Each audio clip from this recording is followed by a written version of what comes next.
क्या ना भाई, उसको इनको तो हटा निकाल दो आइकन से। क्या है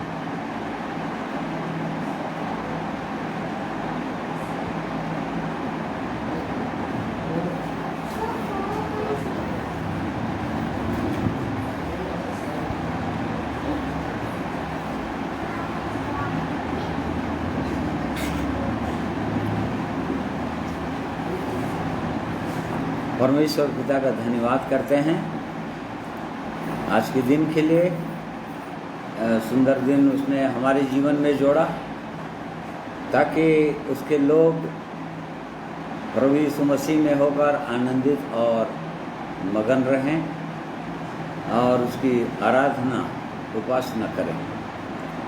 इसलिए फिर से आज के दिन को दिया है परमेश्वर ने, हम उसकी स्तुति महिमा करते हैं कि लगातार चला है तब से परमेश्वर ने हमारी सहायता किया है ऑनलाइन फेसबुक के माध्यम से बोलने में परमेश्वर के वचन को, और वैसे ही सुनने में हम सबों की उसने सहायता किया है। और इन दिनों बहुत से लोग परमेश्वर के वचनों को सुनकर आशीषित हुए हैं, आनंदित हुए हैं। बहुत सारे लोग अपने जीवन को सौंपे हैं, प्रभु यीशु को अपना जीवन दिए हैं और आगे बढ़े हैं। और इसलिए अपने जीवित परमेश्वर का हम धन्यवाद करते हैं, उसकी दया, उसके अनुग्रह के लिए जो उसने हमारे जीवनों में किया है अब तक।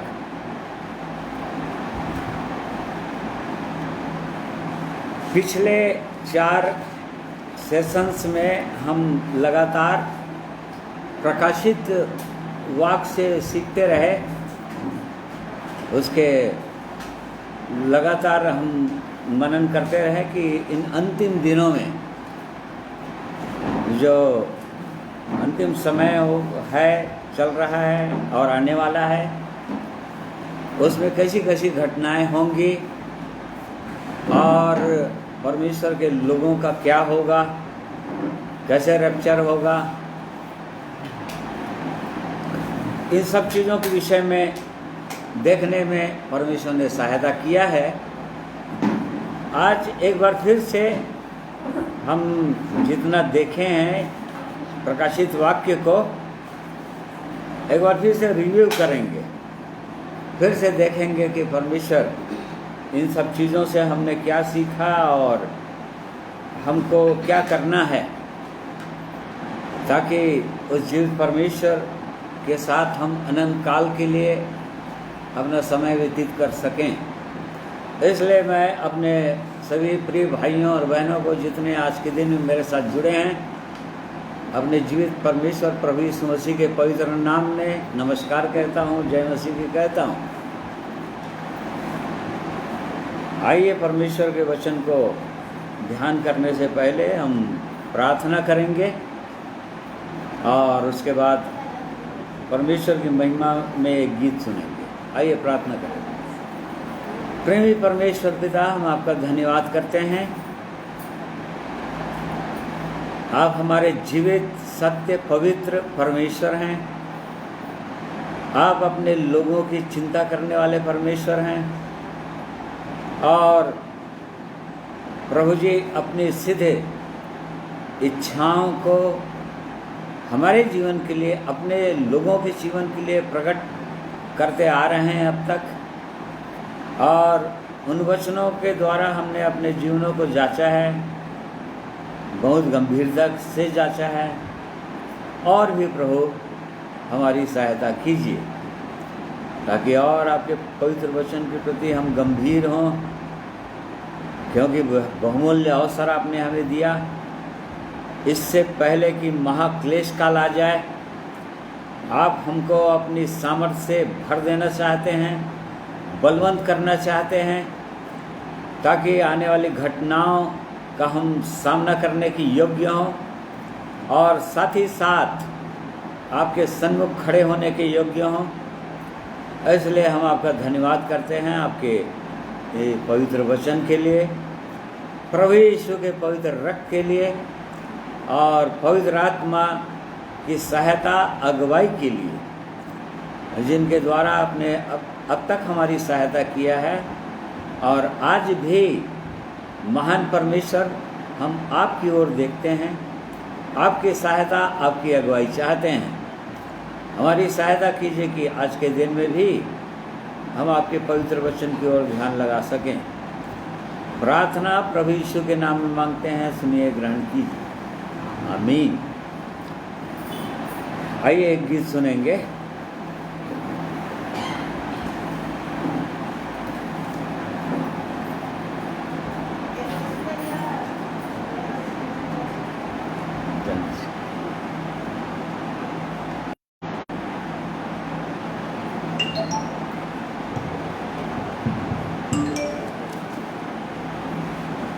सबको जय मसीह की।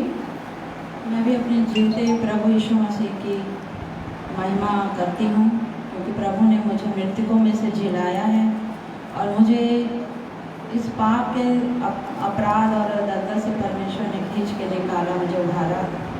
और मैं प्रभु यीशु मसीह का मैं हृदय से धन्यवाद करती हूँ कि उसने मुझे अब तक संभाला और अब तक मुझे जीवित रखा और मैं प्रभु यीशु मसीह की महिमा कर सकूं।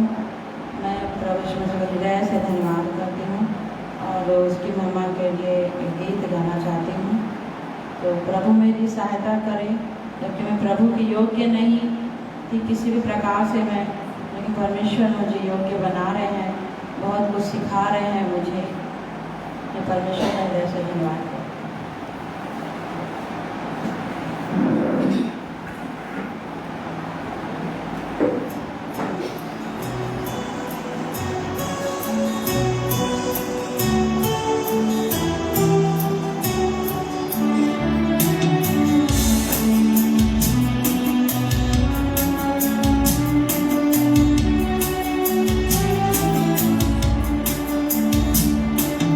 विश्वासियों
धन्यवाद करते हैं परमेश्वर का सुंदर स्तुति के गीत के लिए। सचमुच में यही लालसा हम में से हर एक की होना चाहिए कि निरंतर जब तक हम जीवित रहेंगे अपने जीवित परमेश्वर की स्तुति करते रहेंगे। और वो चाहता यही है, इसीलिए हमको बनाया भी है, ताकि उसकी स्तुति हमारे जीवनों के द्वारा निरंतर होती रहे। और इसलिए हम अपने जीवित परमेश्वर का धन्यवाद करते हैं। जैसे कि हमने पिछले 4 मीटिंग में सेशंस में हमने देखा था कि प्रकाशित वाक्य को प्रभु ने अपने दासों के लिए दिया, उन दासों के लिए जो लोग सचमुच में उसके प्रिय हैं और उसकी इच्छा के अनुसार चलते हैं। और लगातार हमने देख लिया कि जो पहले से ये बातें गुप्त थी, जिनको परमेश्वर अपने लोगों के द्वारा अपने दासों के द्वारा लगातार इन अंतिम दिनों में खोलते चले जा रहे हैं, ताकि परमेश्वर के लोग इन बातों को समझें, जानें और इन अंतिम समयों के लिए एकदम तैयार रहें। और इसलिए आज के दिन में हम जैसे कि इसका प्रकाशित वाक्य 1 अध्याय उसका 3 पद को पढ़ेंगे। Book of Revelation chapter 1 verse 3।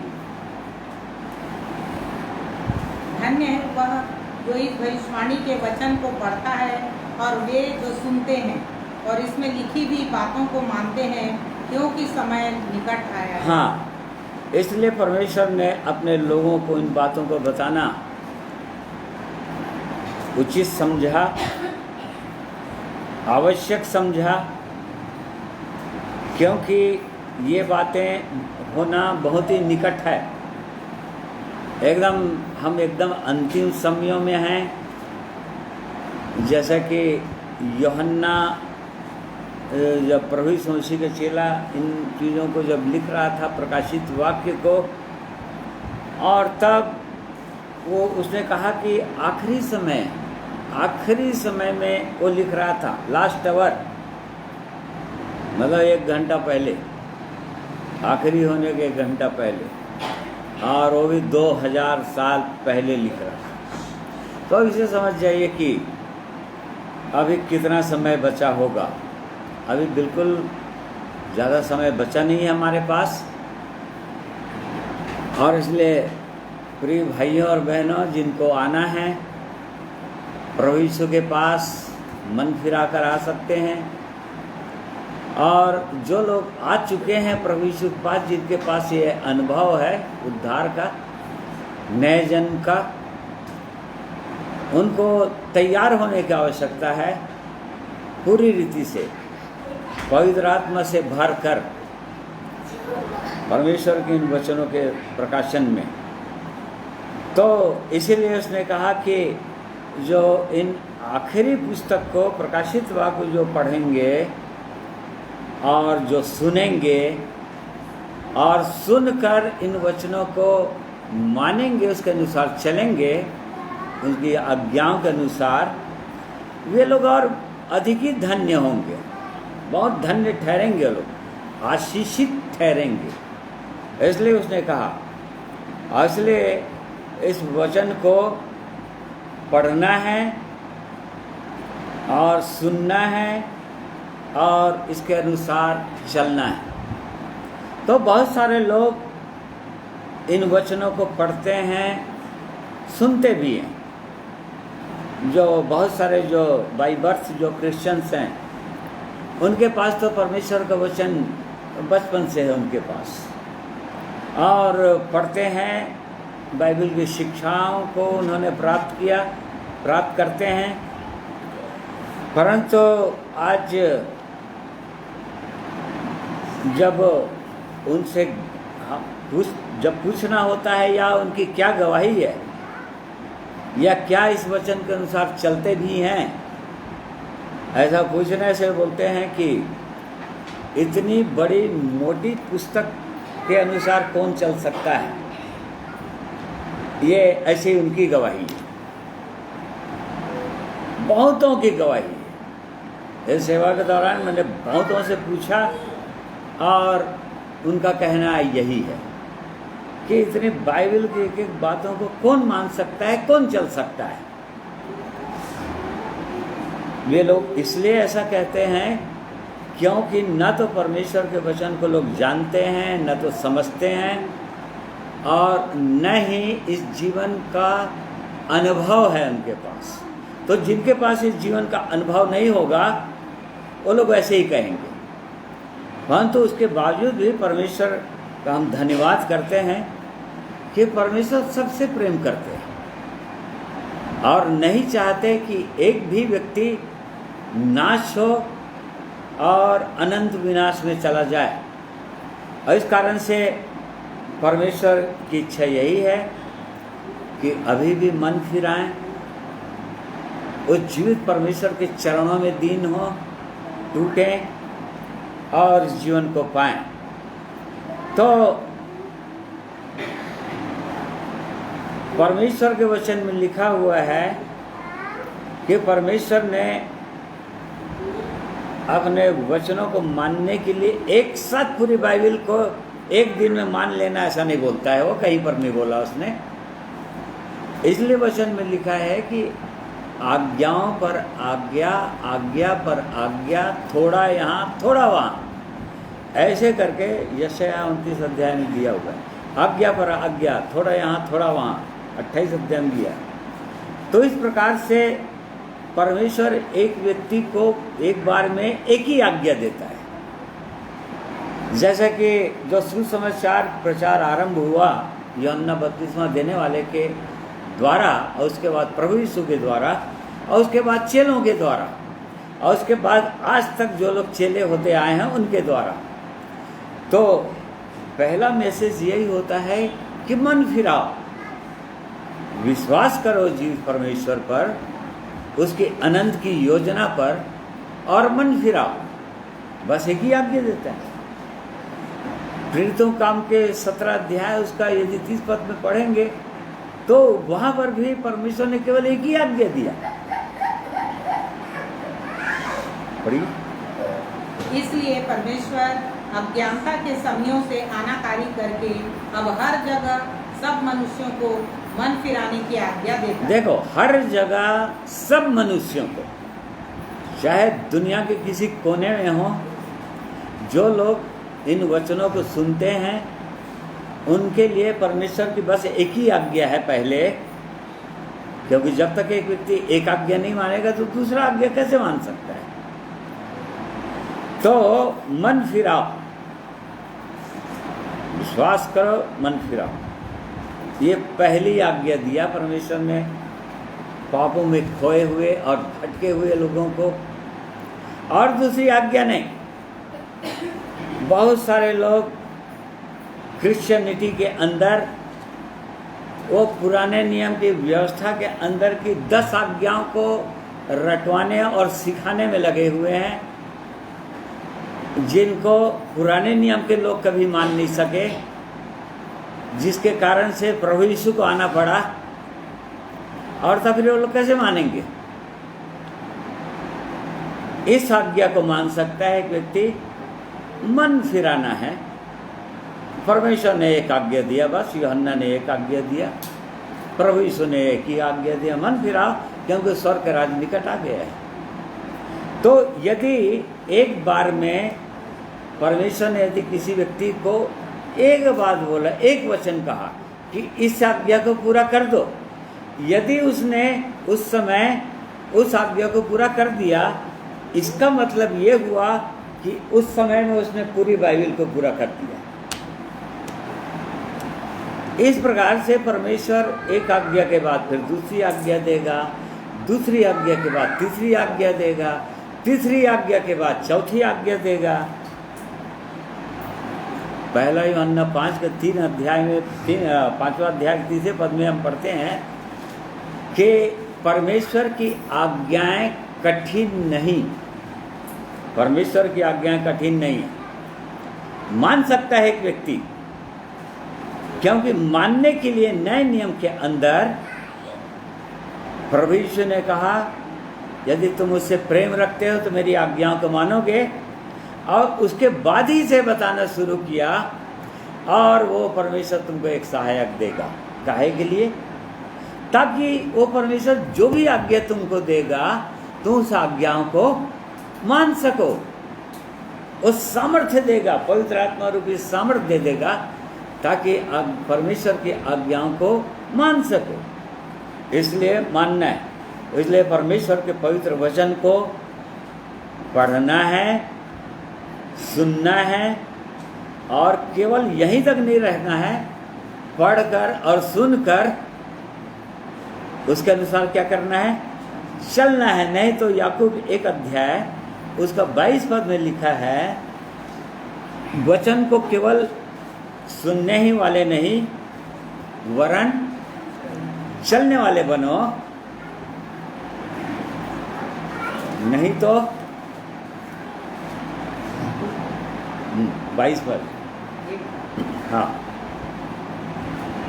परंतु वचन पर चलने वाले बनो और केवल सुनने वाले ही नहीं जो अपने आप को धोखा देते हैं। देखिए, यदि केवल पढ़ रहे हैं वचन को, सुन भी ले रहे हैं, ऐसा परमेश्वर के वचन को सुन भी लेते हैं उपदेशकों के द्वारा, कोई वचन को प्रीच कर रहा हो उसको सुन लेते हैं। आज इन दिनों बहुत सारे लोग बहुत वचन को सुन रहे हैं, परंतु यदि उन वचनों के अनुसार यदि चल नहीं रहे हैं तो यहाँ पर परमेश्वर का वचन बोलता है कि अपने आप को धोखा दे रहे हैं, अपने आप में संतोष कर ले रहे हैं कि हम वचन को पढ़ते हैं, हम सुनते भी हैं, और ऐसा समझते हैं कि इससे कि वो परमेश्वर प्रसन्न हो जाएगा। कदापि नहीं होता है, परमेश्वर कदापि नहीं होगा प्रसन्न। पुराने नियम के अंदर यहेजकेल नबी के द्वारा परमेश्वर 33 अध्याय उसका 31 पद से 31 और 32 पद यदि पढ़ेंगे तो यहाँ पर परमेश्वर ने अपने लोगों के विषय में अपने इस नबी के द्वारा, यहेजकेल नबी के द्वारा, देखिए क्या बोल रहा है, क्या विचार है अपने लोगों के प्रति। वे प्रजा की नाई तेरे पास आते और मेरी प्रजा बनकर तेरे सामने बैठकर तेरे वचन सुनते हैं, परंतु वे उन पर चलते नहीं।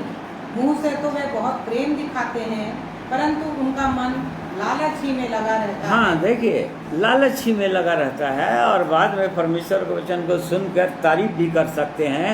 वो क्या सुंदर गीत गाने वाला मिला, क्या सुंदर मधुर गीत गाया परमेश्वर, उसकी तारीफ भी कर सकते हैं। परंतु वो परमेश्वर बोलता है कि ये लोग केवल सुनने वाले हैं, अपने आप को धोखा देते हैं। हृदय के अंदर पाप बसा हुआ है, लालच बसा हुआ है, उनका मन बहुत दूर है परमेश्वर से। तो इस प्रकार से हमको केवल सुनने वाला नहीं बनना है, परंतु उसके अनुसार चलने वाला बनना है।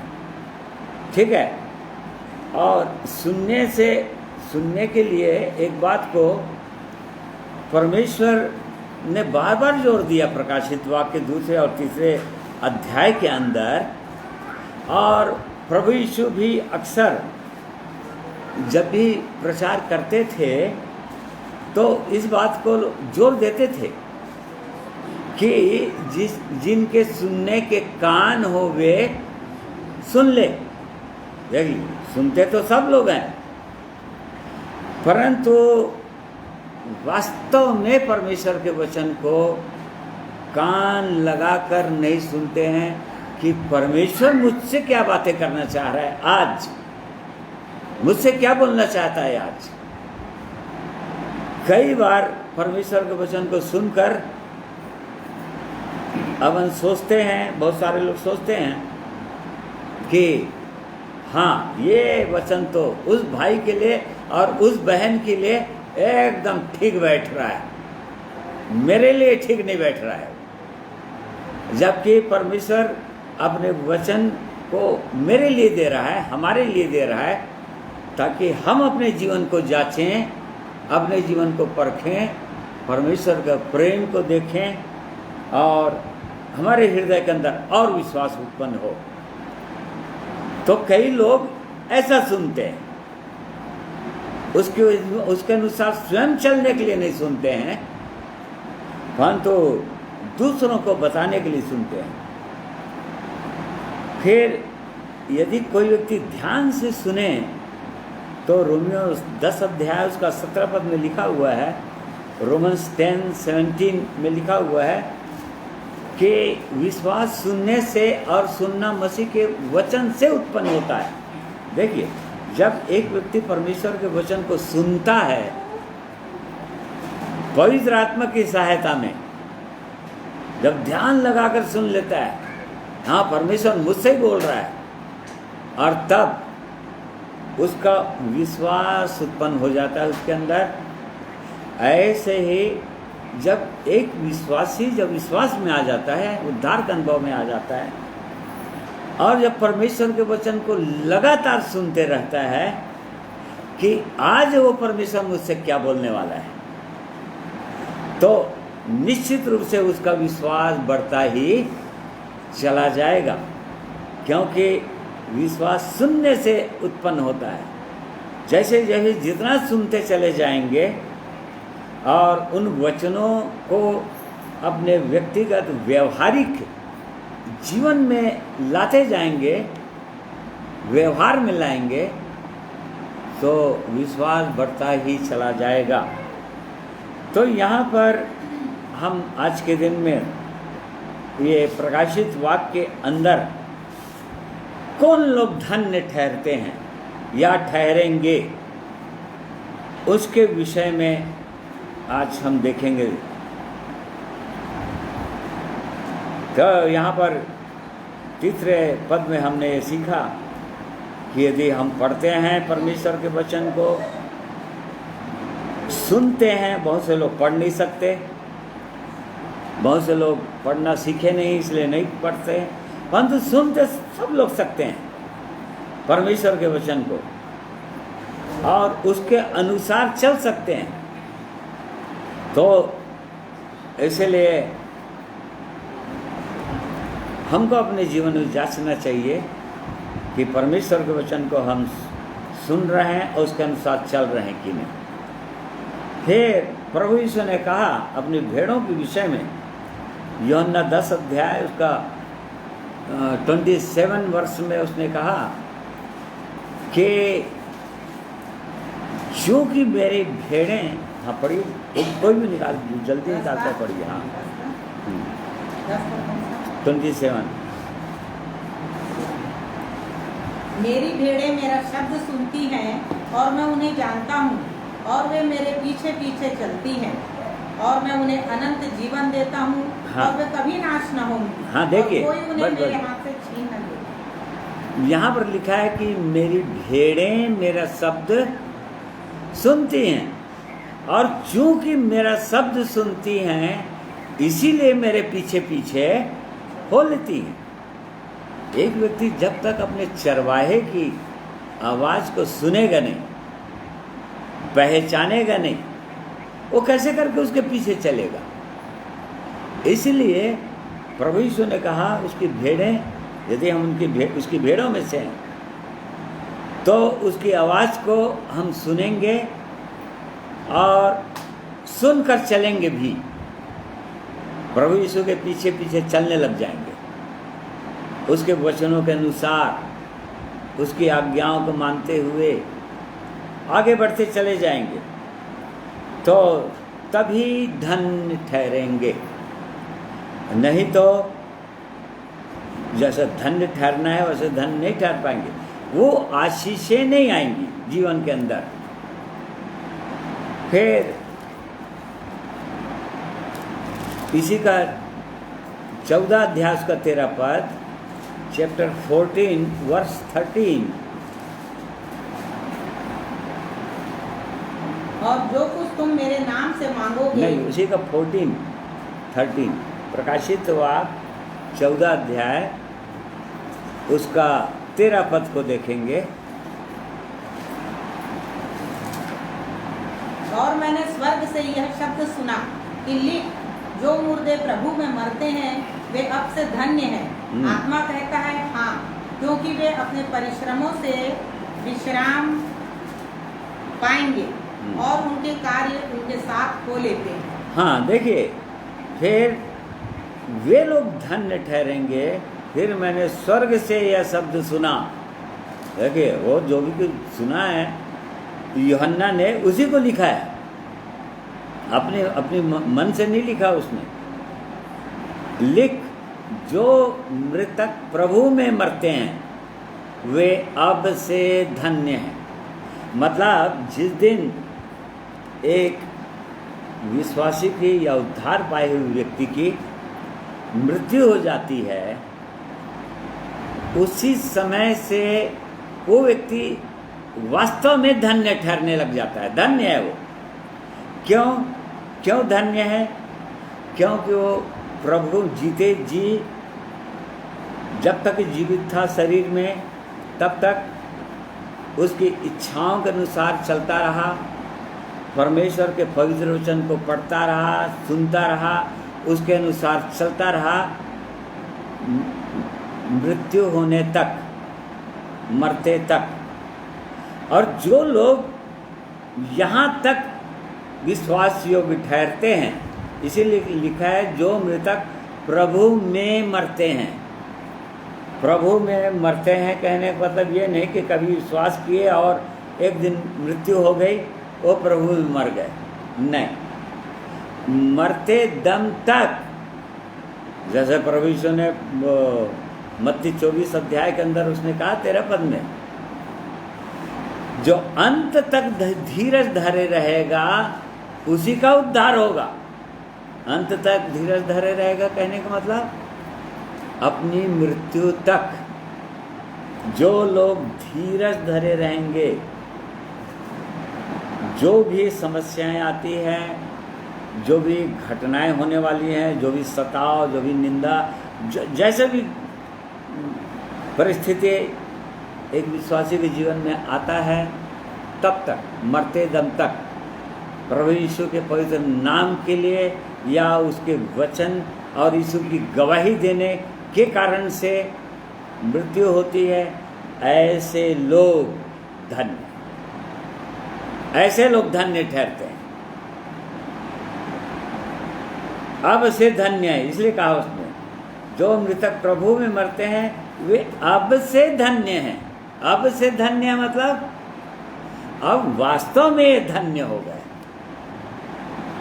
क्योंकि अपने मृत्यु तक ये लोग विश्वास योग्य रहे, परमेश्वर के पवित्र वचन को ध्यान से लेते रहे अपने जीवन में, और इस प्रकार से उनकी मृत्यु हो गई। इसलिए धन्य है। आत्मा कहता है हाँ। देखिए, मतलब ये कन्फर्म कर रहा है, परमेश्वर का आत्मा भी इसको कन्फर्म कर देगा, हाँ वास्तव में लोग धन्य ठहर गए, क्योंकि अपने मृत्यु तक विश्वास योग्य ठहरे, अपने जीवित परमेश्वर के लिए, प्रभु यीशु मसीह के लिए, उसकी महिमा के लिए। हाँ, क्योंकि वे अपने सारे परिश्रम से विश्राम पाएंगे और उनके कार्य उनके साथ हो लेते हैं। देखिए, जो लोग विश्वासीय लोग होते हैं, परमेश्वर के लोग, और जो कार्य करते हैं, प्रभु यीशु के लिए सेवा करते हैं, अर्थात प्रभु यीशु के पीछे पीछे चलते हैं और भटके हुओं को प्रभु यीशु के पास लाते हैं, ये उनके काम ठहरेंगे, ये आत्माएं उनके काम ठहरेंगे। उनकी सेवा के दौरान जो लोग वास्तव में आशीषित हुए, कैसे वाले आशीषित? अनंत काल के लिए। ये नहीं कि हाँ आशीषित हो गए, सब कुछ ठीक हो गया, चंगे हो गए, धन संपत्ति मिल गया, समस्याएं हट गई, प्रार्थना करने और परमेश्वर की आशीष आ गए। नहीं, उसको परमेश्वर आशीष नहीं बोल रहे हैं यहाँ पर। जो लोग बाकी में अनंत जीवन तक विश्राम करेंगे अपने परमेश्वर के साथ, उनके कार्य उनके साथ हो लेंगे। अर्थात उनके द्वारा जो लोग प्रभु के पास आएंगे आशीषित होंगे, जो लोग अनंत काल के लिए सुरक्षित हो जाएंगे, वे लोग उनके कार्य ठहरेंगे और इस प्रकार से वे लोग भी धन्य ठहर जाएंगे। तो हमारा निर्णय कैसा है प्रभु के साथ चलने के लिए? जिनका ऐसा निर्णय होता है वो लोग अंत तक प्रभु यीशु के साथ चलते रहेंगे। पौलुस जैसे उसने कहा, मैं अपने प्राण को प्रिय नहीं जानता, मैं मरने के लिए भी तैयार हूँ प्रभु यीशु मसीह के नाम के लिए। और सचमुच में चूंकि उसका ऐसा समर्पण था, वैसे ही इस कारण से प्रभु यीशु के नाम के कारण से, उसकी गवाही के कारण से अंत में वो मर भी गया, उसकी हत्या की गई, जेल के अंदर उसका गला काटा गया। तो इस प्रकार से वे लोग धन्य ठहरेंगे जो प्रभु में मरते हैं। इस बात को हमको और अच्छे से समझना चाहिए, समझ जाना चाहिए, क्योंकि हम प्रकाशित वाक्य अध्ययन कर रहे हैं और हमने 4 सेशंस में अध्ययन किया कि यही लोग धन्य ठहरेंगे, दूसरे लोग नहीं। वास्तव में धन्य लोग ठहरेंगे जो लोग मरते दम तक प्रभु यीशु के साथ साथ रहेंगे, उसके गवाह बने रहेंगे, उसकी इच्छाओं के अनुसार चलते रहेंगे। फिर 16 अध्याय उसका 15 वत पढ़िए तो। देख, मैं चोर की नहीं आता हूँ, धन्य वह है जो जागता रहता है और अपने वस्त्र की चौकसी करता है कि नंगा न फिरे। देख, मैं चोर के समान आता हूँ, धन्य वह है जो जागता रहता है और अपने वस्त्र की चौकसी करता है कि नंगा ना फिरे। देखो, बहुत सारे लोग नंगे हो जाते हैं। इस आत्मिक जीवन में वस्त्र मिल जाता है उनको, उद्धार का वस्त्र या धार्मिकता का वस्त्र। जब वास्तविक बहुत सारे लोग उद्धार पाते हैं और मिल भी जाता है, परंतु अंत तक अपने वस्त्र की चौकसी नहीं करते और इस कारण से वो वस्त्र उतर जाता है उनके जीवन से, या तो गंदा हो जाता है, मैला हो जाता है और वैसी मैले ही दशा में रहते हैं। और शैतान उन पर अटैक करते ही रहता है। क्यों? क्योंकि मैला वस्त्र देखा उसने।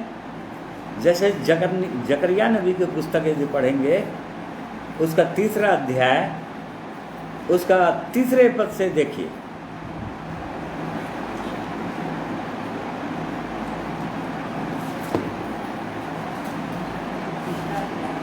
हाँ, कोई भी जल्दी, कोई भी निकाला कोई। उस समय यहोशू तो दूत के सामने मैला वस्त्र पहने हुए था। तब दूत ने उनसे जो सामने खड़े थे कहा, इसके ये मैले वस्त्र उतारो। फिर उसने उससे कहा, देख, मैंने तेरा अधर्म दूर किया है और मैं तुझे सुंदर वस्त्र पहना देता हूँ। हाँ, देखिए यहाँ पर यहोशू महायाजक के विषय में लिखा हुआ है। ये महायाजक था, ये यहोशू नाम का, और वो यहोशू के विषय में नहीं लिखा है जो मूसा के साथ था। ये महायाजक था, लेकिन मैला वस्त्र पहना हुआ था लिखा है। और चूंकि वस्त्र था उसको, याजक का वस्त्र था। आज भी जो लोग उद्धार पाते हैं, नए नियम के अंदर परमेश्वर उनको याजक ठहराता है और उनको वैसे ही सुंदर वस्त्र देता है, धार्मिकता का वस्त्र। जैसा कि ये महायाजक यहोशू वस्त्र पहना हुआ था। परंतु मैला, चूंकि मैला वस्त्र पहना हुआ था, अपने वस्त्र को वो मैला कर चुका था, इस कारण से कौन खड़ा था उसके सामने में? और एक पद से पढ़ो बोला। फिर उसने यहोशू महायाजक को यहोवा के दूत के सामने खड़ा हुआ मुझे दिखाया। हाँ। और शैतान उसकी दाहिनी ओर उसका विरोध करने को खड़ा था। हाँ, देखिए शैतान जो है विरोध करने के लिए उसी के पास खड़ा होएगा।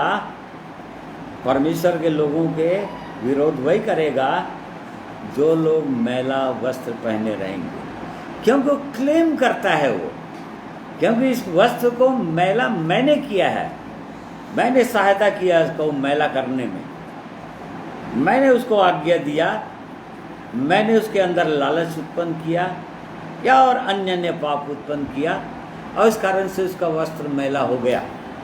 तो यहाँ पर ये यहोशू मैला वस्त्र पहना हुआ था और उसके साथ एक दूत भी था, परमेश्वर का दूत, और दूसरे साइड में शैतान भी खड़ा हुआ है और उसका विरोध किया जा रहा है। क्यों? क्योंकि मैला वस्त्र। आगे पढ़िए। तब यहोवा ने शैतान से कहा, हे शैतान, यहोवा तुझको घुड़के, यहोवा जो यरूशलेम को अपना लेता है वही तुझे घुड़के। क्या यह आग से निकली हुई लुक्की सी नहीं है? उस समय यहोशू तो दूत के सामने मैला वस्त्र पहने हुए खड़ा था। हाँ, और आगे। तब दूत ने उनसे जो सामने खड़े थे कहा, इसके ये मैले वस्त्र उतारो। फिर उसने उससे कहा, देख, मैंने तेरा अधर्म दूर किया है और मैं तुझे सुंदर वस्त्र पहना देता हूँ। तब मैंने कहा, इसके सिर पर एक शुद्ध पगड़ी रखी जाए। अतः उन्होंने उसके सिर पर याजक के योग्य शुद्ध पगड़ी रखी और उसको वस्त्र पहनाए। उस समय यहोवा का दूत पास खड़ा रहा और शैतान गायब हो गया। क्यों? क्योंकि उसके जीवन में अधर्म आ चुका था। यहाँ पर परमेश्वर के दूत ने कहा, अब इसका अधर्म दूर हुआ। क्यों? क्योंकि इसका वस्त्र, मैला वस्त्र जो था पहना हुआ था, ये बदल दिया गया और बहुत ही सुंदर वस्त्र इसको पहना दिया गया। अब शैतान वहाँ पर नहीं है। तो इसलिए यहाँ पर हमको जो प्रभु में हैं और जो प्रभु यीशु के आगमन की बाट जो रहे, प्रभु यीशु के साथ अनंत काल तक व्यतीत करना चाहते हैं, उनके लिए ये सुंदर वचन है कि और अपने वस्त्र की चौकसी करता है। ऐसे लोग धन्य ठहरते हैं। अंत में वही लोग धन्य ठहरेंगे जो लोग चौकसी करेंगे। क्या चौकसी करेंगे? कहीं मेरे जीवन में अधर्म तो नहीं आता चला जा रहा है मेरे जीवन के अंदर, या परमेश्वर किसी कार्य को करने के लिए बोल रहा है मुझको, क्या उस कार्य को करने के लिए मेरे अंदर कोई ढिठाई तो नहीं आ रहा है? परमेश्वर कोई आज्ञा देता है, व्यक्ति नहीं कर रहा है, वो अधर्म कहलाए, पाप कहलाए। और यहाँ पर यदि ऐसा हुआ तो शैतान उसका सामना भी करेगा। शैतान उसको और गिराना चाहेगा उसको हर समय। परंतु यहाँ पर याजक का वस्त्र उसको पहनाया गया, यहोशू को, और तब फिर वो सुंदर पगड़ी भी पहनाया गया। और इस प्रकार से परमेश्वर के सही में उसके भवन में सेवा करने के योग्य ठहरा, अन्यथा नहीं। तो यहाँ पर हम देख रहे हैं कि जो लोग अपने वस्त्र की चौकसी करते हैं, सबोपदेशक उसका 9 अध्याय उसका 8वां पद भी पढ़िए।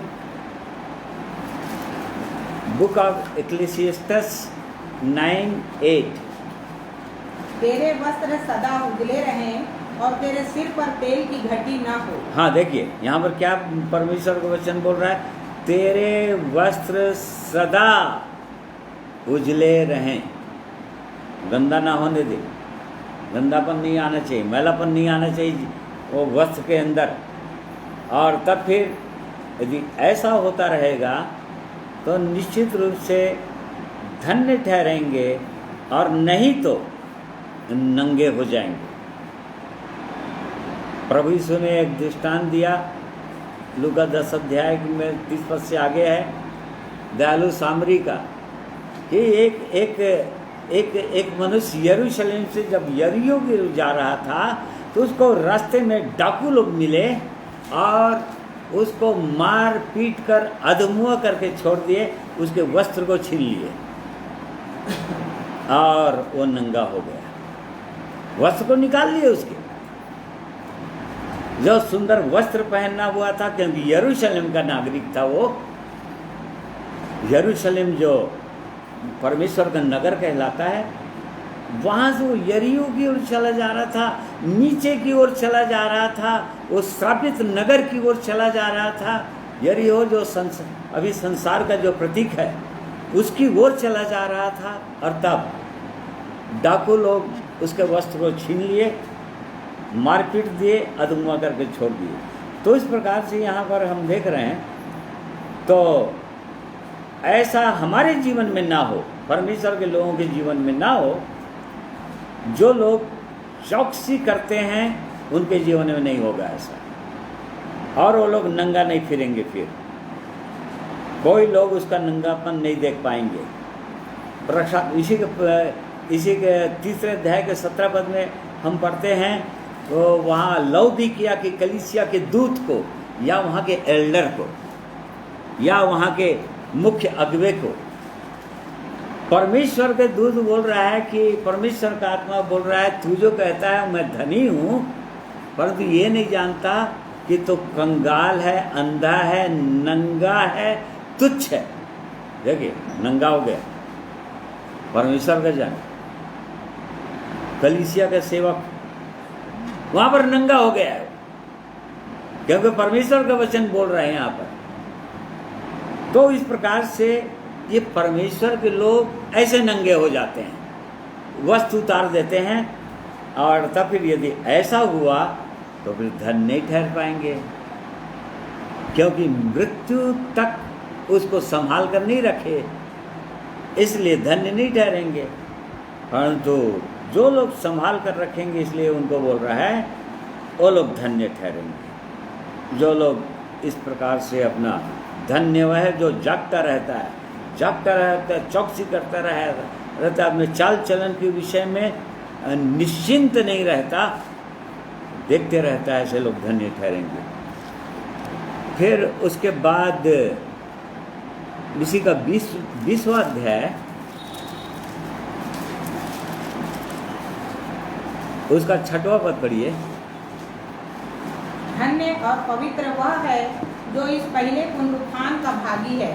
ऐसों पर दूसरी मृत्यु का कुछ भी अधिकार नहीं, पर वे परमेश्वर और मसीह के याजक होंगे और उसके साथ 1000 वर्ष तक राज्य करेंगे। हाँ, देखिए, फिर उसके बाद धन्य और पवित्र वो व्यक्ति ठहर जाएगा, वो प्रभु का जन ठहरेगा जो इस पहले पुनरुत्थान का भागी हो जाएगा। अर्थात पहले पुनरुत्थान मतलब जब प्रभु यीशु का आगमन होगा तब उसके साथ चले जाएंगे स्वर्ग, उसको बोल रहा है पहला पुनरुत्थान। जो लोग प्रभु यीशु के साथ चले जाएंगे, बादलों पर उठा लिए जाएंगे, वो लोग धन्य ठहरेंगे। और धन्य ठहरेंगे, ऐसों पर दूसरी मृत्यु का कुछ भी अधिकार नहीं, क्योंकि अब दूसरी मृत्यु अर्थात आग की झील, उससे हमेशा के लिए बच चुके हैं वो लोग, क्योंकि प्रभु यीशु के साथ जा चुके हैं, बादलों पर उठाए जा चुके हैं, और इसलिए अब दूसरी मृत्यु उनके जीवन कभी आ ही नहीं सकता। और साथ ही साथ परमेश्वर और मसीह के याजक होंगे और उसके साथ 1000 वर्ष तक राज्य भी करेंगे। जब प्रभु यीशु का फिर से दोबारा आगमन होगा इस पृथ्वी पर, 1000 वर्ष के लिए राज्य करने के लिए, जो पहली बार प्रभु यीशु आए इस धरती पर, इस पृथ्वी पर बलिदान होने के लिए आए थे, सेवा करने के लिए आए थे, सेवक के रूप में आए थे, और जीवित परमेश्वर कौन है क्या है उसको प्रकट करने के लिए आए थे। परंतु अब राज्य करने के लिए आएंगे। तो ये लोग भी उसके साथ होंगे, जो लोग पहले पुनरुत्थान के भागीदार हो जाएंगे, अर्थात प्रभु यीशु के साथ जाएंगे। ऐसा धन्य भाग उनके जीवन में हो जाएगा, वो लोग धन्य चीज उनके साथ जुड़ेगा। और इसी कारण से जब अभी वर्तमान में जब हम विश्वास में चल रहे हैं, जो लोग विश्वास में चल रहे हैं, जो जिनके पास नए जन्म का अनुभव है और उद्धार का अनुभव है और प्रतिदिन के जीवन में चल रहे हैं, और ये ऐसे यूं ही मिल जाएगा ऐसा नहीं है। प्रिय भाइयों और बहनों, देखिए पौलुस प्रेरित की क्या गवाही है। फिलिपियों 3 अध्याय उसका 10वां पद,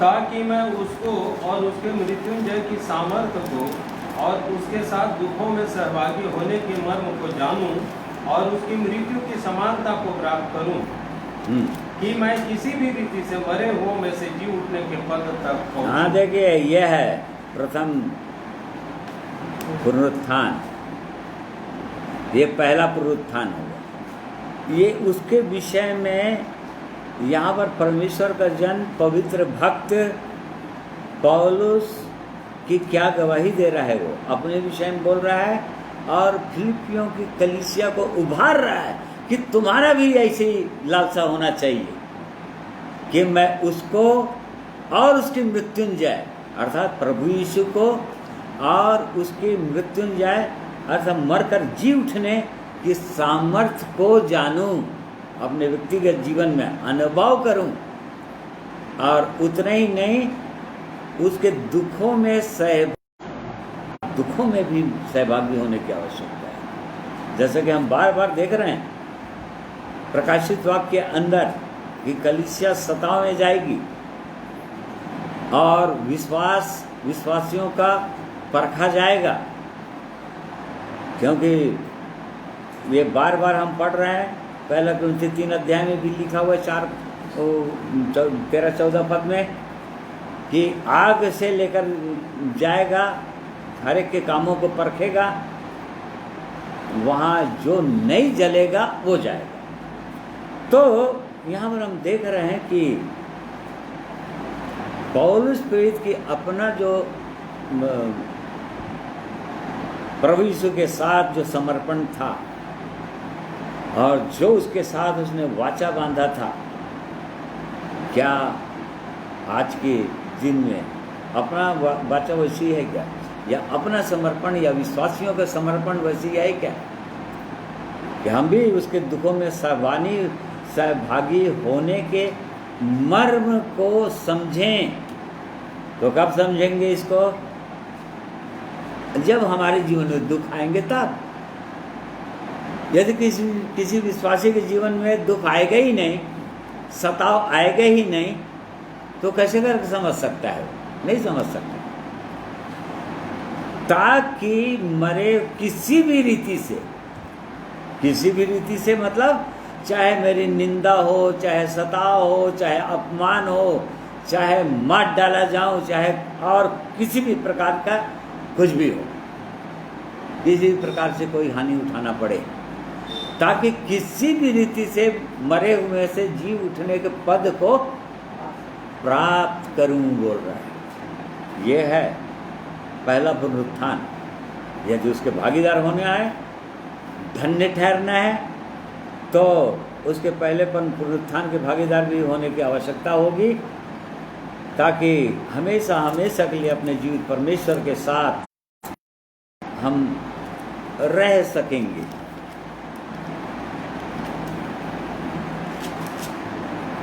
इससे पहले एक अध्याय और हमको पढ़ना है, 19 अध्याय में।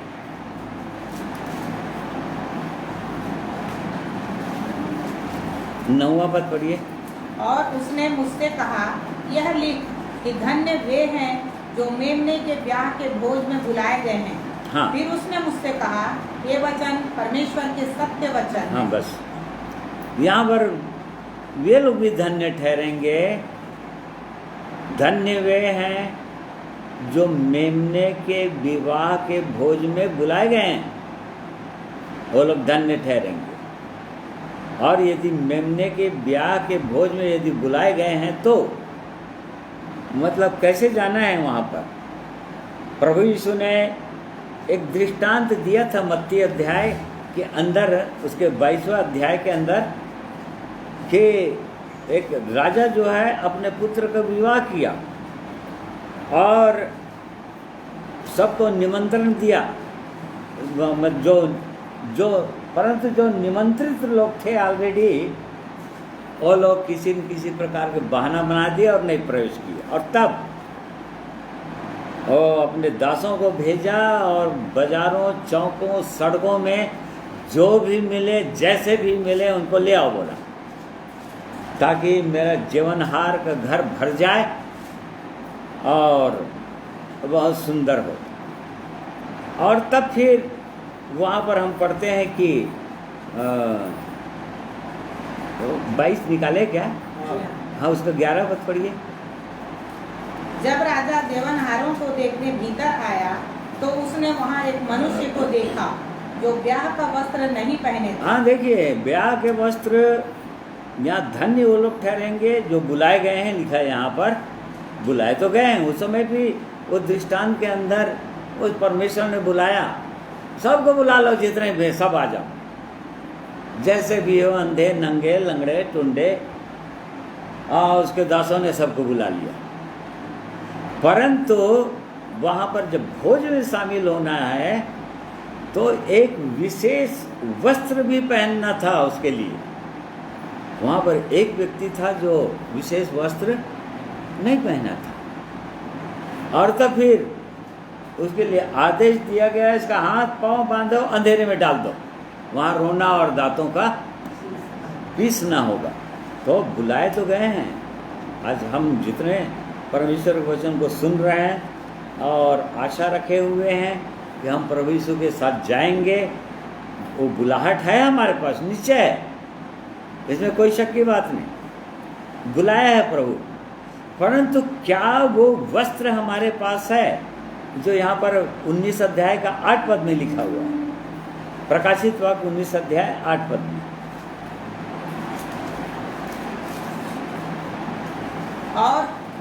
और उसको शुद्ध और चमकदार महीन मलमल पहनने का अधिकार दिया गया, क्योंकि उस महीन मलमल का अर्थ पवित्र लोगों के धर्म के काम है। हाँ, महीन मलमल पहनने का अधिकार दिया गया।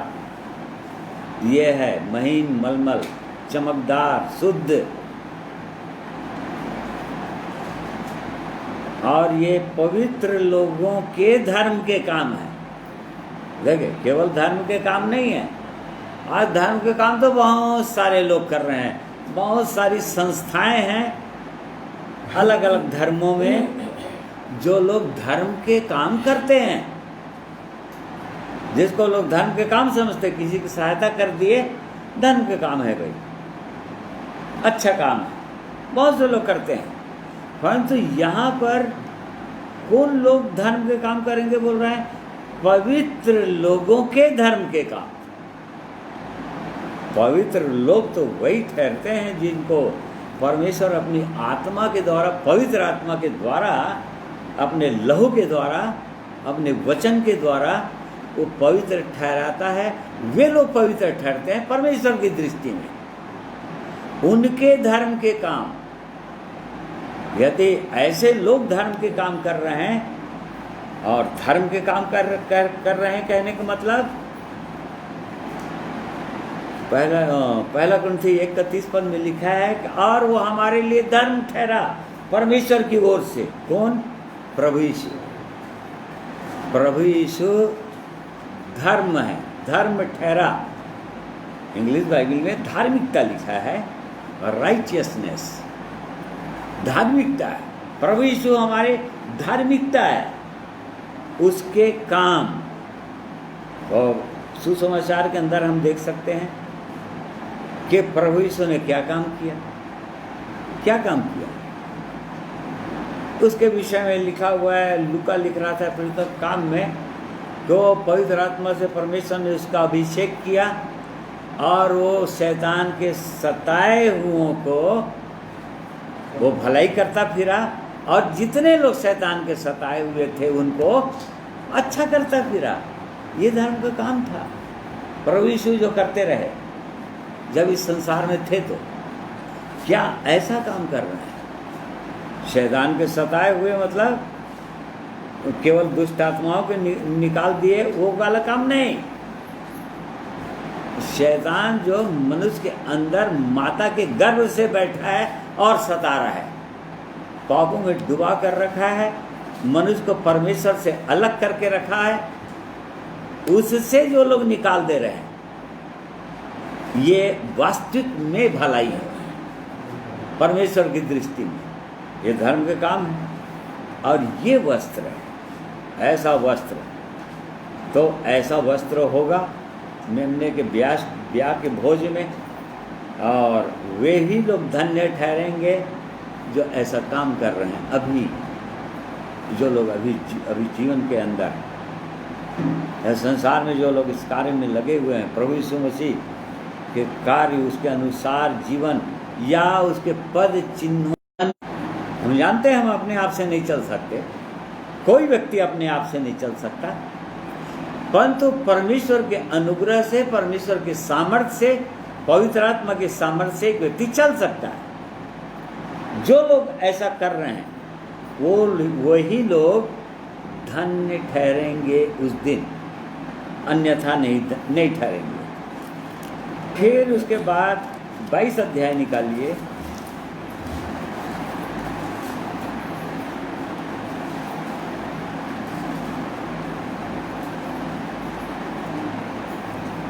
उसका 14 पद पढ़िए। धन्य वे हैं जो अपने वस्त्र धो लेते हैं, क्योंकि उन्हें जीवन के पेड़ के पास आने का अधिकार मिलेगा और वे फाटकों से होकर नगर में प्रवेश करेंगे। हाँ, देखिए, वे लोग धन्य ठहरेंगे जो अपने वस्त्र धो लेते हैं। इंग्लिश बाइबल में लिखा है जो परमेश्वर की आज्ञाओं को मानते हैं। यहाँ पर हिंदी में लिखा है कि जो अपने वस्त्र धो लेते हैं।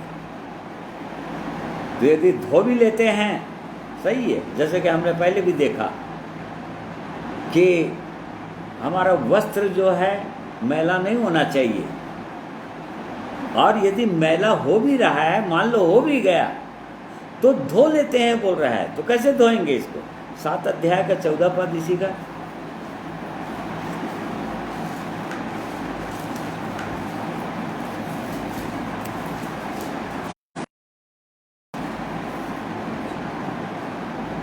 मैंने उससे कहा, हे स्वामी, तू ही जानता है। उसने मुझसे कहा, ये वे हैं जो उस बड़े क्लेश में से निकलकर आए हैं। इन्होंने अपने अपने वस्त्र मेमने के लोहू में धोकर श्वेत किए हैं। हाँ, देखिए, एकदम श्वेत होना चाहिए। हम देख रहे हैं महीन, मलमल, श्वेत, स्वच्छ। तो यहाँ पर उनके लिए बताया गया था जो लोग महाक्लेश काल से निकल कर जो स्वर्ग पहुँच जाएंगे, प्रभु यीशु के पास पहुँच जाएंगे, उनके विषय में बता रहा है। ये वही लोग हैं जो मेमने के लहू के द्वारा शुद्ध किए गए हैं, श्वेत किए गए हैं। उनका वस्त्र इसलिए श्वेत है क्योंकि प्रभु यीशु का लहू सब पापों से शुद्ध कर देता है। जो भी मैलापन है सब कुछ साफ करते जाते हैं, उसकी आज्ञाओं के अनुसार चलते जाएंगे। वे लोग परमेश्वर की दृष्टि में धन्य ठहरेंगे और बड़े आदर के साथ जीवन के वृक्ष के पास आने का अधिकार उनको मिलेगा। देख ले, जीवन के वृक्ष के पास आने का अधिकार उनको मिलेगा। वो आदम को मिला था अधिकार, परंतु उसने उसका उपयोग नहीं किया, उसको तुच्छ समझा, वो दुष्ट के कहने में आ गया और इस कारण से जीवन के वृक्ष का फल खाने से वंचित हो गया वो। परंतु अब जो लोग प्रवेश करते चले जा रहे हैं प्रभु यीशु मसीह के पवित्र वचन के अनुसार, प्रभु यीशु के लहू से धुलकर शुद्ध होकर पवित्र आत्मा के सामर्थ्य में पापों पर जय पाते हुए आगे बढ़ रहे हैं, उनको ये सुंदर अधिकार मिलेगा। ऐसे लोग धन्य ठहरेंगे। फिर इसी का 7वां पद भी पढ़िए। देख, मैं शीघ्र आने वाला हूँ, धन्य है वह जो इस पुस्तक की भविष्यवाणी की बातें मानता है। हाँ, देखिए शुरू में बोल दिया धन्य हुए हैं, सुनते हैं, मानते हैं। ये लास्ट में भी, आखिरी अध्याय में भी उस बात को रिपीट कर रहा है। अब देख, मैं शीघ्र आने वाला हूँ, धन्य हुआ है जो इस पुस्तक की भविष्यवाणी की बातें मानता है। अब यहाँ पर जो लोग पढ़ते हैं और जो लोग सुनते हैं नहीं बोल रहा है, जो लोग सचमुच में आखिरी तक उसके आज्ञाकारी हुए, मरते दम तक वो जीवित परमेश्वर की आज्ञाओं के अनुसार चलते रहे, जो भविष्यवाणी के अनुसार में जो लिखा हुआ है, जो आज के दिन में हमने पढ़ा, हमने सीखा कि हमको क्या करना है, आगे कैसे करना है, कैसे चौकसी करना है, कैसे अपने वस्त्र को शुद्ध करते जाना है, और ताकि शैतान किसी प्रकार से हम पर अटैक ना कर पाए, या हमारा सामना न करने पाए, या वो क्लेम ना करने पाए कि ये मेरा जन है। एक दिन वो क्लेम कर देगा वहाँ पर, ये मेरा जन है। ये क्यों? क्योंकि मैंने पाप करवाया है इसको। कुछ पाप करवा लेगा, हमारे जीवन में कोई पाप उत्पन्न कर देगा, और उसके बाद परमेश्वर के सामने जाकर क्लेम भी करता है वो, ये मेरा जन है, क्योंकि उसने मेरी आज्ञा माना। तो इस प्रकार से प्रिय भाइयों और बहनों, ये प्रकाशित वाक्य के अंदर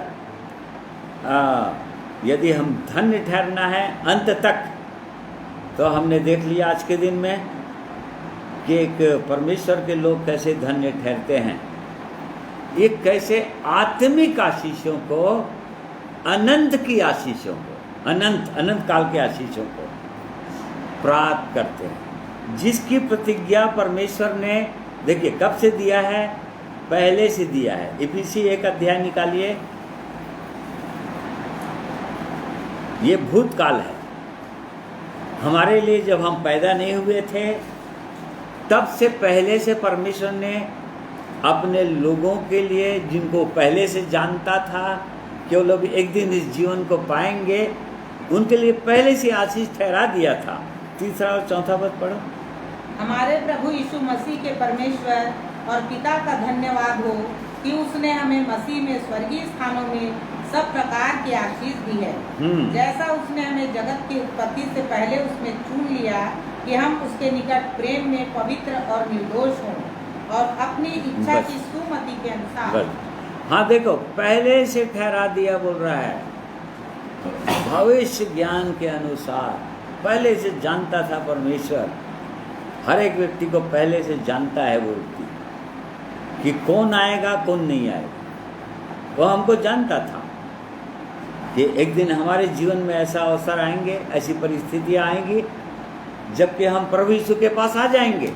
वो परमेश्वर पहले से जानता था, और पहले से वो आशीष हमारे लिए अनंत आशीष ठहरा दिया है, अनंत आत्मिक आशीष, अनंत काल के लिए, हमेशा हमेशा के लिए ठहरा दिया।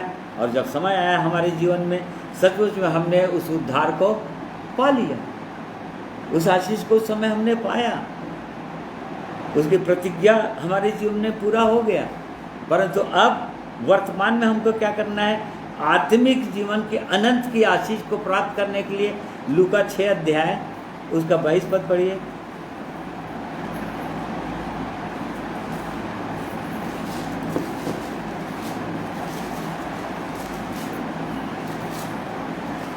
लूक 6:22। हाँ, धन्य हो तुम जब मनुष्य के पुत्र के कारण लोग तुमसे बैर करेंगे और तुम्हें निकाल देंगे और तुम्हारी निंदा करेंगे और तुम्हारा नाम बुरा जानकर काट देंगे। उस दिन आनंदित होकर उछलना, क्योंकि देखो तुम्हारे लिए स्वर्ग में बड़ा प्रतिफल है। हाँ देखिए, यह धन्य ठहरा है वर्तमान के लिए। क्योंकि स्वर्ग में तुम्हारे लिए बहुत बड़ा फल है, हमेशा हमेशा के लिए, अनंत अनंत काल के लिए। परंतु वर्तमान में करना क्या है हमको? वो भविष्य परमेश्वर ने पहले ही चुन लिया था, इसलिए अवसर आया हमारे जीवन में, हम उद्धार पा लिए, अनुभव किया हमने और अभी भी अनुभव करते हैं। परंतु वर्तमान में उस अनंत आत्मिक आशीष को प्राप्त करना है यदि हमको, तो क्या करने के लिए बोल रहा है? फिर से पढ़ो एक बार।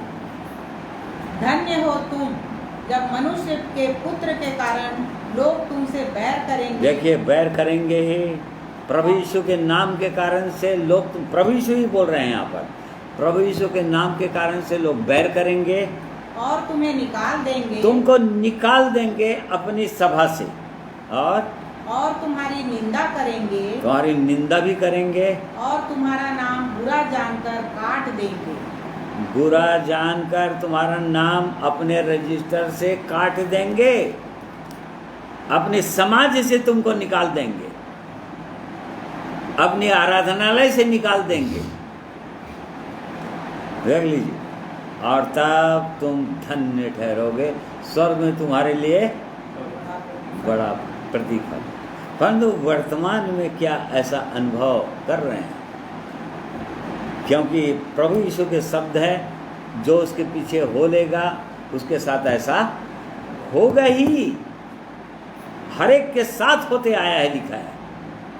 क्योंकि आगे जो लिखा है, इससे अचंभा मत करो, इससे पहले भविष्यवक्ताओं के साथ ऐसा ही होते आया है, और तुम्हारे साथ भी यदि होता है तो कोई अनोखा नहीं हो रहा है, होगा ही।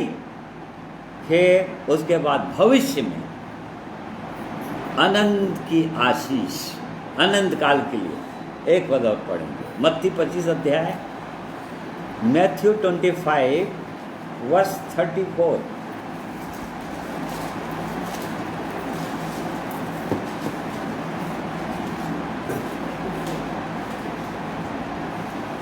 तब जिसको एक तोड़ा मिला था, नहीं 25, हाँ। तब राजा अपनी दाहिनी ओर वालों से कहेगा, हे मेरे पिता के धन्य लोगों, आओ उस राज्य के अधिकारी हो जाओ जो जगत के आदि से तुम्हारे लिए तैयार किया गया है। हाँ, देख लो, तब यहाँ पर प्रभु यीशु को मैसेज दे रहा है, यहाँ प्रभु यीशु के शब्द हैं।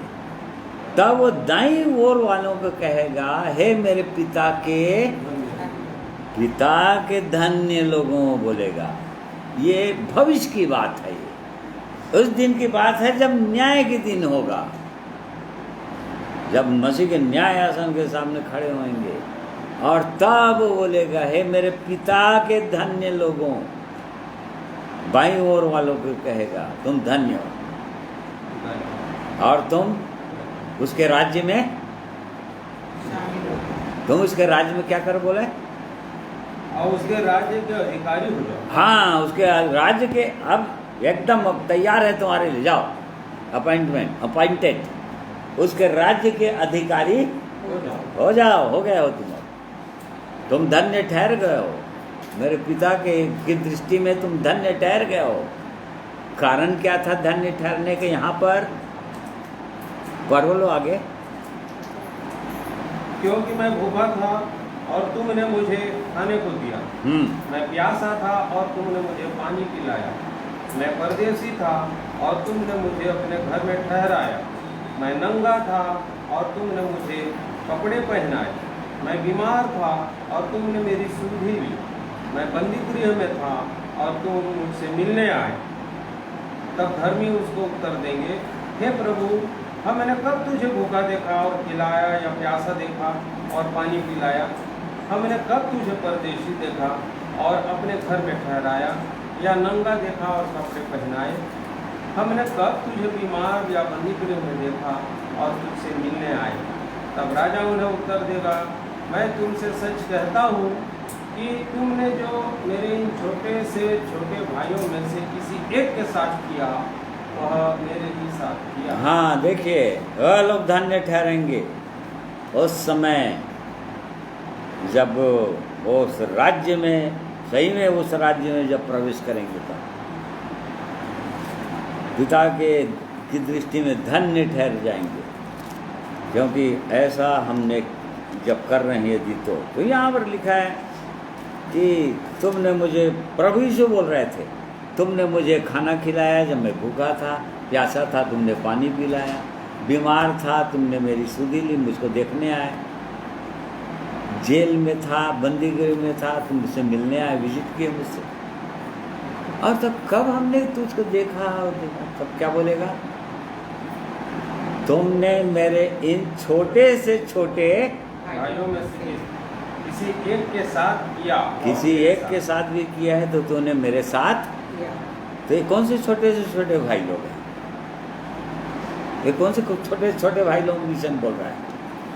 कलीसिया के अंदर जो लोग उद्धार पा गए, या कलीसिया के अंदर जो लोग आ गए, उसके देह में जो लोग जुड़ गए, उन छोटे से छोटे, चाहे आज ही कोई देह में जुड़ता है, कोई भाई या बहन, वो उसके भाई और बहन ठहरते हैं, अपने प्रभु यीशु के भाई और बहन ठहरते हैं।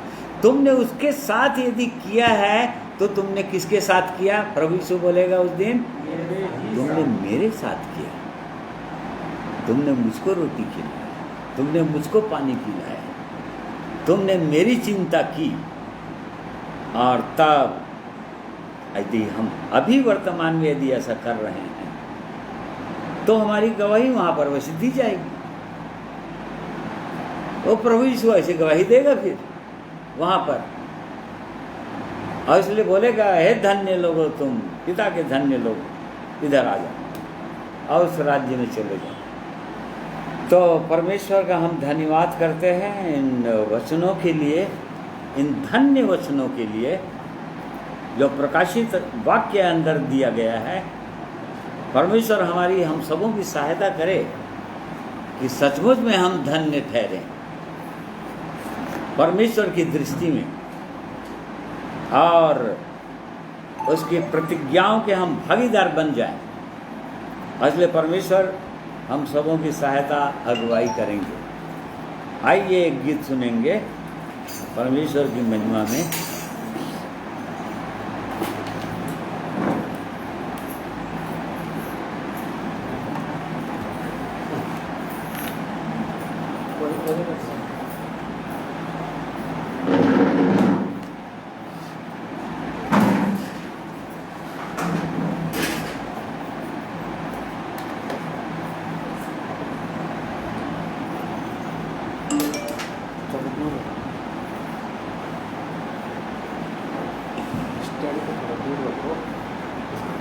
स्टैंड उधर पीछे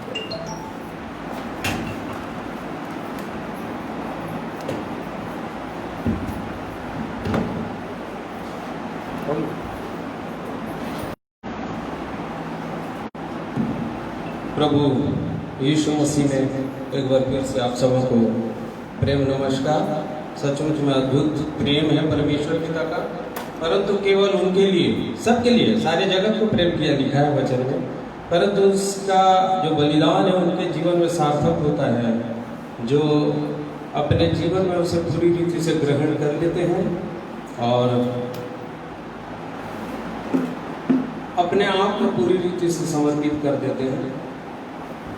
जैसे कलीसिया के लिए सब प्रतिज्ञाएं प्रभु यीशु ने किया, वो उनके लिए बड़े बड़े काम और प्रतिफल रखा हुआ है। जो भले काम करते हैं उनके लिए बड़े बड़े प्रतिफल रखा है।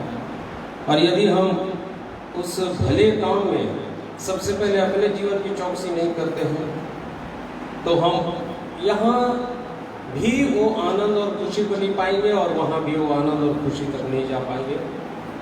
परंतु प्रभु कहता है, यदि तुम ये काम करोगे तो तुम्हारे गम को सुकून में मैं बदल सकता हूँ और तुम्हारे हर एक प्रकार के दर्द को भी दूर कर सकता हूँ, मुझ में वो सामर्थ्य है, ऐसा मेरा प्रभु कहता है। इसीलिए हर एक जन जांचते हुए एक काम करें कि अपने हृदय को पूरी रीति से उसको चढ़ा दें और भले कामों को सोचते हुए भले कामों के लिए ही तत्पर रहें। आइए इस गीत को सुनते हैं, क्योंकि वो हमारा प्रभु, हमारा दाता है, उसकी महिमा इस गीत के द्वारा से मैं करना चाहता हूँ।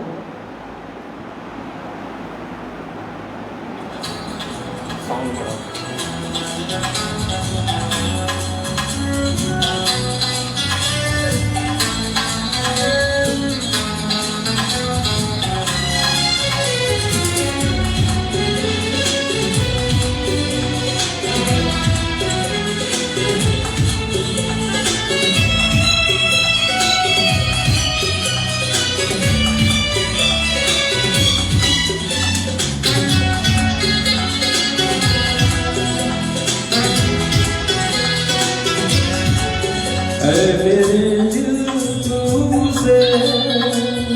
याद कर हर गम में उससे फरियाद कर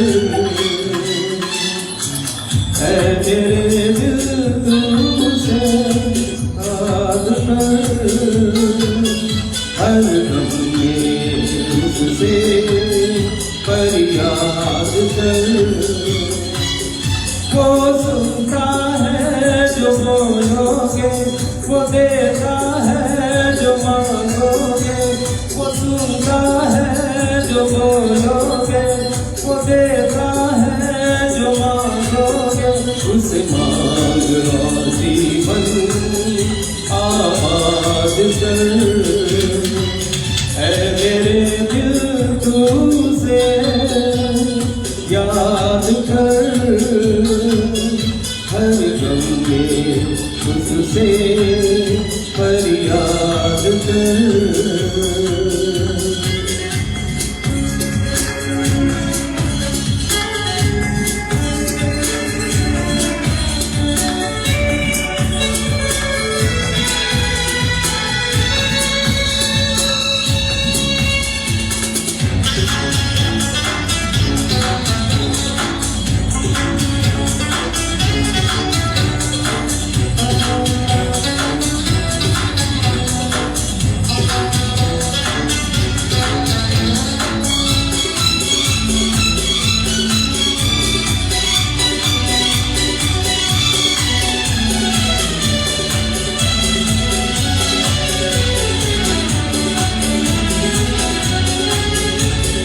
तुमको सुकून और दर्द से राहत बेचैन दिल को भी चैन देता वही है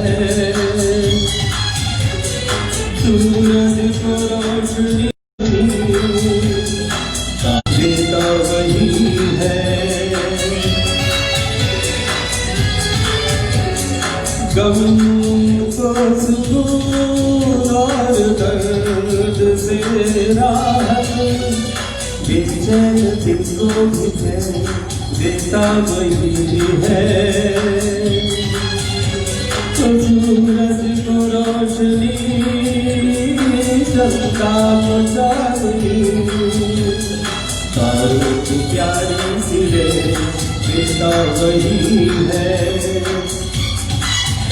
ये इंसान तो नादान है मगर वो तो मेहरबान है ये इंसान तो नादान है मगर वो तो मेहरबान है यूं अपने जीवन को ना बर्बाद कर है मेरे दिल तुझसे याद कर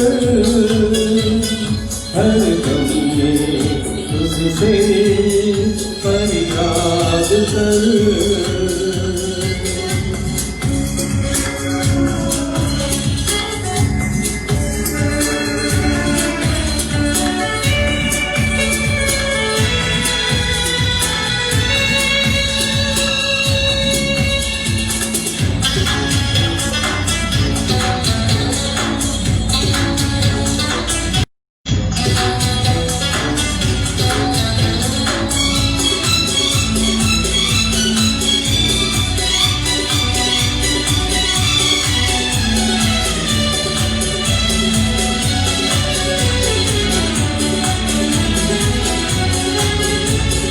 उसकी पनाह में आके दुनिया हंसी लगे उसका ही लेकर के नाम बन जाए हर काम तो मौसम को ताजगी फूलों को खुशबू विश्वास मन को खुशी सुबह और शाम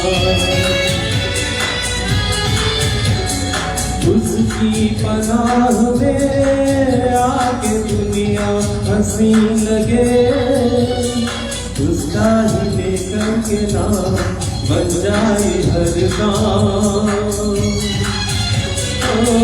संतो ताजगी फूलों को खुशबू विश्वास भक्तों के सुबह और शाम वो दाता है तो बंधे हम वो रोशनी है अंधे हम वो दाता है तो बंधे हम वो रोशनी है अंधे हम तुझको अंधेरे जग से आजाद कर है मेरे दिल तुझसे याद कर हर गम में उससे फरियाद कर है मेरे दिल तू हर गम में उससे फरियाद कर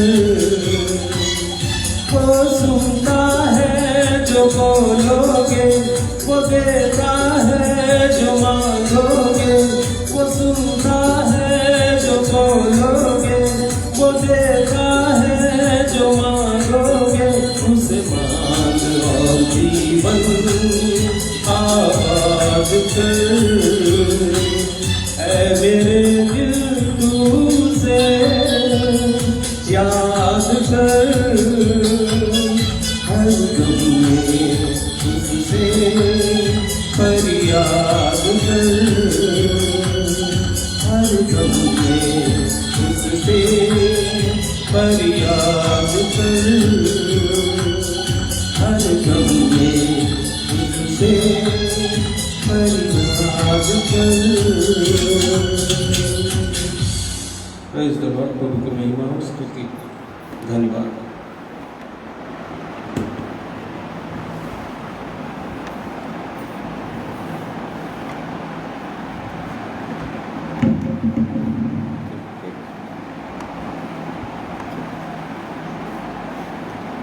सुंदर गीत के लिए धन्यवाद करते हैं। आइए प्रार्थना करेंगे।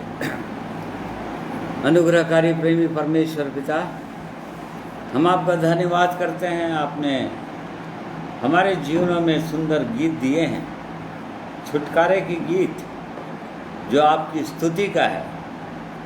हाँ प्रभु, हम बता सकते हैं कि हमारे जीवन में कैसे कैसे छुटकारा आपने दिया, किन किन पापों से छुड़ाया, कैसे कैसे अंधकार की चीज़ों से निकाला आपने। आपकी महिमा कर सकते हैं। हम धन्यवाद करते हैं। धन्यवाद करते हैं आज के पवित्र वचन को सीखने में आपने हमारी सहायता किया। होने दीजिए प्रभु कि सचमुच में अंत में हम धन्य ठहरने पाएं आपकी दृष्टि में। जब भी हमारी मृत्यु हो, हम उस दिन से धन्य ठहर जाएं हमेशा हमेशा के लिए। और इसलिए प्रेमी परमेश्वर, हम सबों की सहायता कीजिए कि हम आपके चरणों में दीन हों, नम्र हों, टूटें और आपके पवित्र इच्छा को समझें और उसके अनुसार अपने जीवन को समर्पित करने पाएं। आज के दिन में आपने हम सबों की सहायता किया है, मेरी भी सहायता किया है और भाई और बहन की भी सहायता किया है। आपकी महिमा के गीतों को गाने के लिए धन्यवाद करते हैं। आपकी उत्तम आशीषें, आत्मिक स्वर्गीय आशीषें हर एक के जीवन में भरपूरी के साथ आने पाए। प्रार्थना प्रभु यीशु के नाम में मांगते हैं, सुनिए, ग्रहण कीजिए। आमीन। प्रिय भाइयों बहनों, आप सबों को मैं हृदय से धन्यवाद करता हूँ। आप लोग मेरे साथ जुड़कर परमेश्वर के पवित्र वचन को सुने हैं। परमेश्वर आप सबों को आशीषित करें। आप सबों को जय मसीह।